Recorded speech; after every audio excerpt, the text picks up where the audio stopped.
رب کے پیارے سلام کرتے ہیں،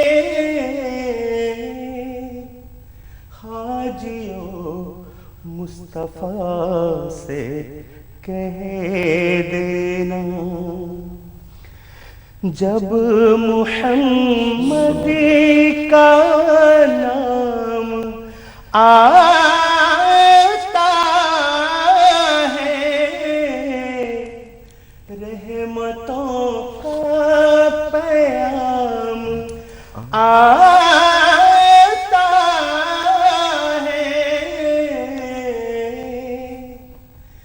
لب ہمارے درود پڑھتے ہیں، لب ہمارے درود پڑھتے ہیں، دل ہمارے سلام کرتے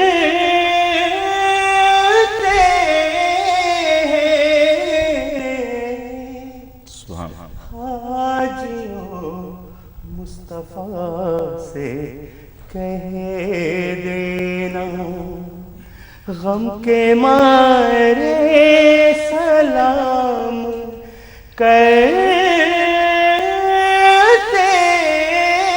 ہیں،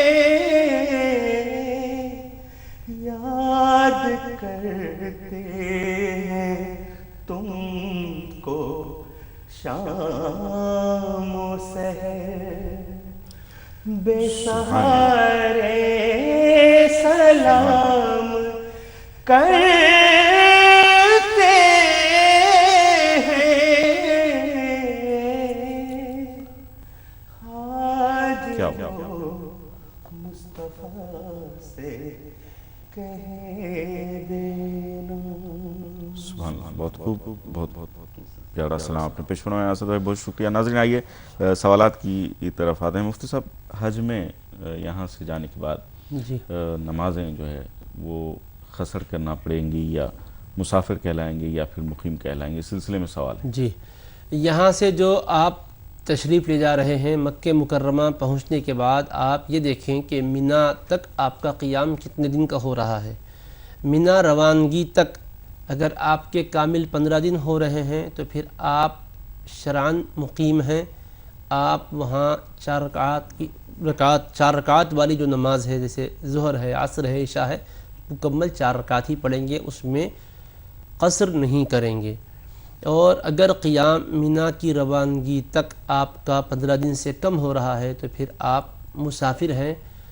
مینا روانہ ہونے سے پہلے بھی اگر اپنے طور پر نماز پڑھ رہے ہیں آپ تو پھر 4 رکعات والی نماز میں 2 رکعات ہی پڑھیں گے، سنتیں تو پڑھیں گے لیکن فرض میں قصر ہے، ظہر، عصر اور عشاء میں۔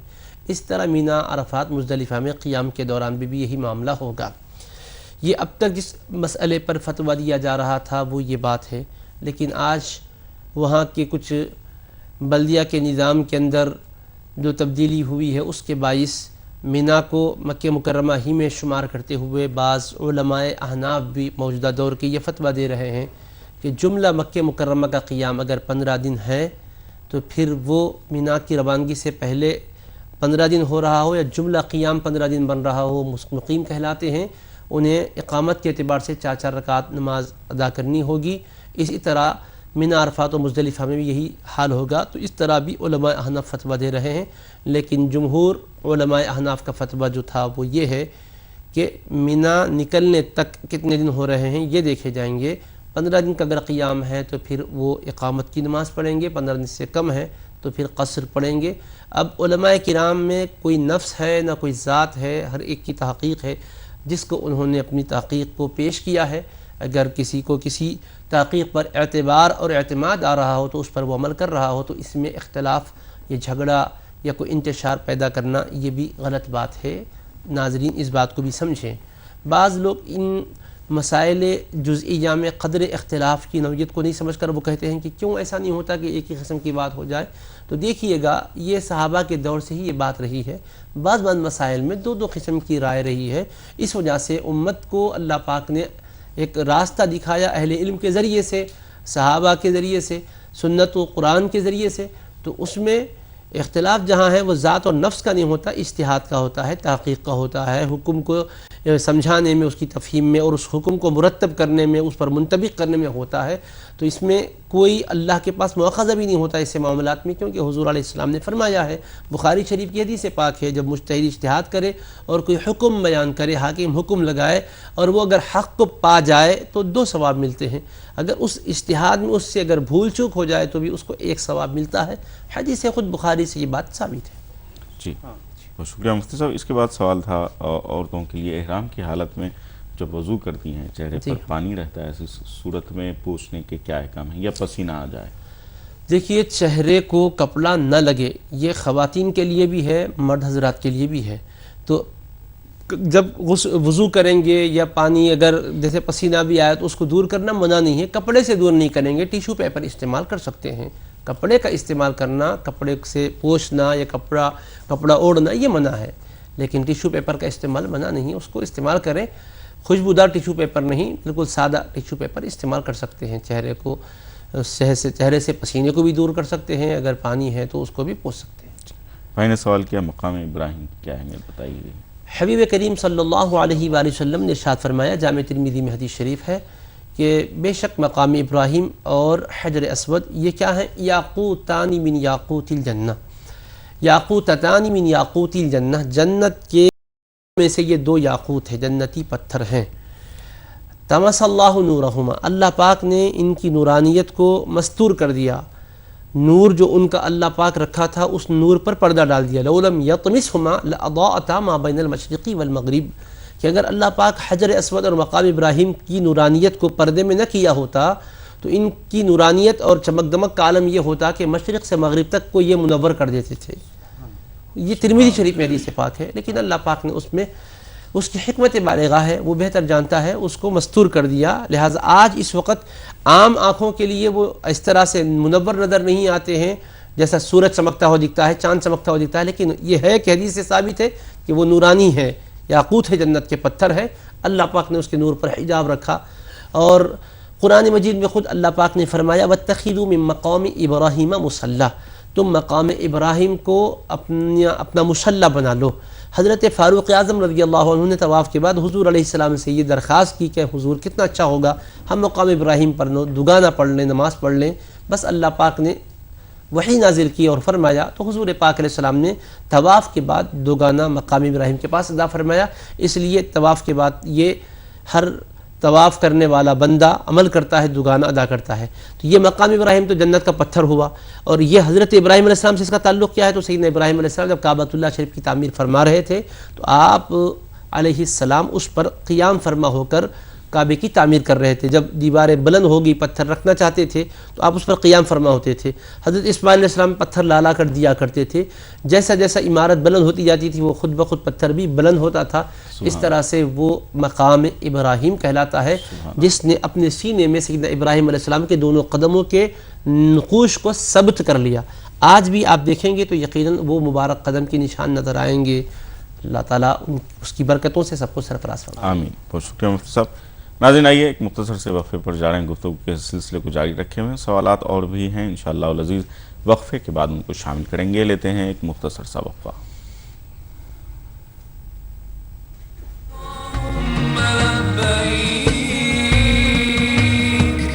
لبيك لا شريك لك لبيك إن الحمد والنعمة لك والملك لا شريك لك۔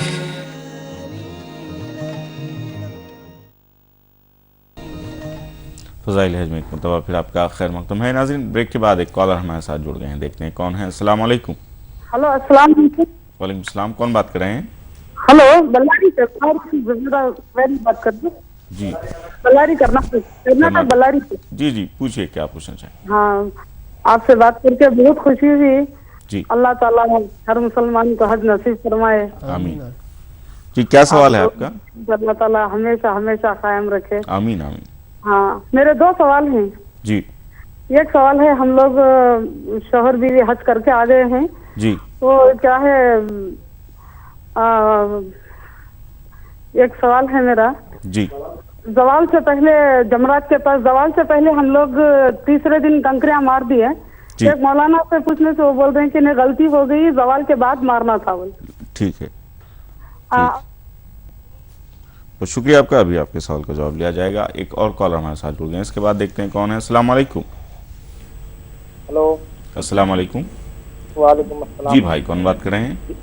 جی نوشاد دلی سے بول رہا ہوں, اور مفتی ضیاءالدین علی صاحب اور مصطفیٰ سر کا تہہ دل سے شکر گزار ہوں. آپ لوگ کا بھی اتنا بڑھیا پروگرام چلا. اور پوچھنا یہ تھا کہ جیسے کہ ہم پاسپورٹ کے لیے آگے سال حج کے لیے سوچ رہے ہیں, دعا کیجیے کہ چلے جائیں. اور پاسپورٹ بن جائے گا تو ہم عمرہ کر سکتے ہیں یا نہیں؟ ذرا اس کے بارے میں ذرا. کس کے بعد؟ جی حج مطلب آگے سال ہوگا نا ہمارا, جیسے کہ پاسپورٹ بن جائے گا تو بیچ میں عمرہ پہلے جا کے کر کے آ سکتے ہیں. ٹھیک, بہت شکریہ آپ کا کال کرنے کا. اسی نوعیت کا ایک اور سوال ہے, انشاءاللہ اس کو شامل کیا جائے گا. مفتی صاحب, بھائی نے سوال کیا ہے کہ ابھی جو سوال ہے وہی سوال تھا اس سے پہلے, حج سے پہلے عمرے سے متعلق کیا تھا انہوں نے. یقیناً اللہ پاک یہ سعادتیں جن کو نصیب فرما رہا ہے وہ ان سعادتوں کے حصول کے سلسلے میں پیش قدمی کریں. آپ فرما رہے ہیں کہ پاسپورٹ بنوا لیں گے آپ, آئندہ سال حج کا ارادہ ہے, اس سے پیشتر اگر آپ عمرے کو بھی جانا چاہتے ہیں تو ضرور جائیے گا. نبی کریم صلی اللہ علیہ وسلم نے فرمایا تابعوا بین الحج والعمرہ, کہ تم پیدر پہ حج اور عمرہ کیا کرو. فإنہما ینفیان الفقر والذنوب, کیونکہ یہ تنگ دستی کو, گناہوں کو ایسے ہی دور کرتے ہیں. کما ینفی الکیر خبث الحدید والذہب والفضہ, جس طرح کہ لوہے آگ کی بھٹی لوہے کے, سونے کے, چاندی کے میل کچیل کو دور کر دیتی ہے. تو حج سے پہلے عمرہ کرنا منع نہیں ہے. حج تو ان مخصوص دنوں ہی میں ہوگا, اس سے پہلے عمرے کے لیے اگر آپ جانا چاہتے ہیں ضرور جائیے. اللہ پاک اس کی وجہ سے آپ کی اور جو ہے روحانیت میں اضافہ فرمائے گا. حج آپ عمدہ طریقے پر ادا کر پائیں گے. حج سے پہلے عمرہ کرنے میں شرعی کوئی مضائقہ نہیں ہے. فرض حج کو البتہ مؤخر نہیں کرنا چاہیے. جب فرض ہو جائے اور اسباب مہیا ہو جائیں تو فوراً اس سے اپنی جو ہے اس ذمہ داری سے عہدہ برآ ہونا چاہیے. اس فرض کو ادا کر کے سعادتیں برکتیں اپنے دامن میں سمیٹ لینی چاہیے. بھائی نے سوال کیا زوال سے پہلے جو کنکریاں ماری. ہاں, آپ نے یقیناً بہت جو ہے صحیح کام نہیں کیا ہے, کیونکہ پہلے دن زوال سے پہلے کنکریاں مارنا یقیناً فضیلت کی بات ہے, لیکن دوسرے اور تیسرے دن یعنی 11 اور 12 کا جو کنکری کا وقت ہے وہ زوال کے بعد ہی شروع ہوتا ہے. زوال سے پہلے ماری گئی کنکری شمار میں نہیں آتی ہے. تو گویا زوال سے پہلے کنکری اگر مار لی جا چکی ہے تو یہ صحیح عمل نہیں ہوا. اب اس کے لیے حکم کیا ہے؟ حکم یہ ہے کہ واجب ترک ہو گیا ہے, بکرے کی قربانی دلوا دی جائے, اور وہ حرم کے حدود ہی میں دلوانی چاہیے. آپ کو جانے کی ضرورت نہیں ہے, جو بھی جا رہے ہیں ان کے ذریعے سے کروا دیں. اور یاد رکھیں حج کے لیے 1 لاکھ 2 لاکھ 3 لاکھ 4 لاکھ جتنی بھی رقم خرچ کی گئی ہے, یہ کیا ہے 4-5 ہزار کی بات ہوتی ہے, لیکن اس میں اپنے فریضے کے سلسلے میں ایک جو ذمہ داری تھی وہ پوری ہو جاتی ہے. بعض لوگ جب جنایت کی بات آتی ہے, قربانی دینے کی بات آتی ہے, تو ذرا سا وہ ایک دم فکر میں آ جاتے ہیں. فکر میں آنے کی ضرورت نہیں ہے. جو حکم ہے اس کے خلاف ورزی ہونے پر جو شریعت مقرر کرتی ہے وہ کفارہ ادا کرنا پڑتا ہے. اللہ پاک اپنے کرم سے یہ موقع دیا ہے, ورنہ اگر یہ موقع اللہ نہ دیتا ہوتا تو ہم کہاں سے ادا کر سکتے. تو بہرحال جنایت جو بھی ہے اس کا ایک کفارہ جو ہے دم کی شکل میں ادا کر لینا چاہیے. بہت بہت شکریہ مفتی صاحب. ناظرین, پروگرام اختتامی مراحل میں داخل ہو گیا ہے. ہم دونوں مہمانوں کو بہت مشکور ہیں, آپ نے اپنا قیمتی وقت عنایت فرمایا. چلتے چلتے ایک نعت پاک کو پروگرام میں شامل کریں. اپنے میزبان سید کاظم شرفی اور تمام فضائل حج کی پوری ٹیم کو اجازت دیجیے. اللہ حافظ. السلام علیکم. جی اسد. کعبے کی رونق, کعبے کا منظر, کعبے کی رونق, کعبے کا منظر, اللہ اکبر, اللہ اکبر, دیکھوں تو دیکھے جاؤں برابر, اللہ اکبر, اللہ اکبر. تیرے کرم کی کیا بات مولا, تیرے حرم کی کیا